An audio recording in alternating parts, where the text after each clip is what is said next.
প্রথমবার ইউরোপিয়ান কোনো দেশের বিপক্ষে খেলার দাবি করেছে ফুটবল ফেডারেশন।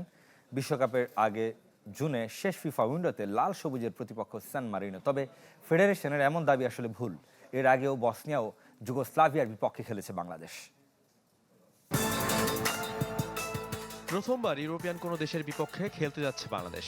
সান মারিনোর সঙ্গে জুন উইন্ডোতে খেলার এমন ঘোষণা দিয়ে আলোড়ন তুলতে চেয়েছিল ফুটবল ফেডারেশন। তবে বাফুফের এমন দাবি ভুল। 2001-এ ইন্টারন্যাশনাল মিলেনিয়াম কাপে বাংলাদেশ প্রথমবার খেলে ইউরোপিয়ান দেশের বিপক্ষে। ভারতের মাটিতে বসনিয়া অ্যান্ড হার্জেগোভিনা ও যুগোস্লাভিয়ার মুখোমুখি হয়েছিল বাংলাদেশ।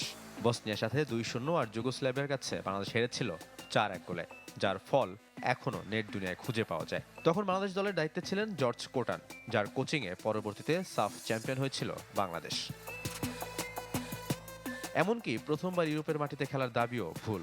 2000 সালে ইংল্যান্ডের মাটিতে ভারতের বিপক্ষে প্রীতি ম্যাচ খেলেছিল হাসানুজ্জামান বাবলুর শিষ্যরা। সেই ম্যাচটি হয়েছিল লেস্টারে। 1-0 গোলে হারা ওই ম্যাচে খেলেছিলেন বর্তমান ক্রীড়া প্রতিমন্ত্রী আমিনুল হক। তবে ইউরোপে গিয়ে ইউরোপিয়ান কোনো দেশের বিপক্ষে খেলা প্রথম দেশ সান মারিনো। 5 জুন বিশ্বকাপের আগে স্বাগতিকদের মাঠে খেলবেন হামজা, জামাল, সৌমিত্রা। যদিও এখনও নিশ্চিত হয়নি ভেন্যু ও সময়।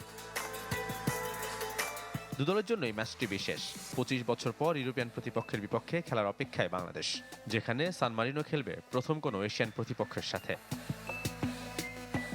ইউরোপের দেশ হলেও তাদের ফিফা র্যাঙ্কিং 211, যেখানে বাংলাদেশের 181। তাই প্রশ্ন উঠেছে 30 ধাপ নিচের দলের সাথে খেলে কতটুকু উন্নতি হবে বাংলাদেশের।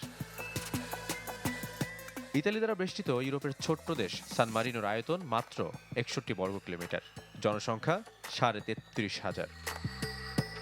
শাফাত মিদুল, চ্যানেল 24।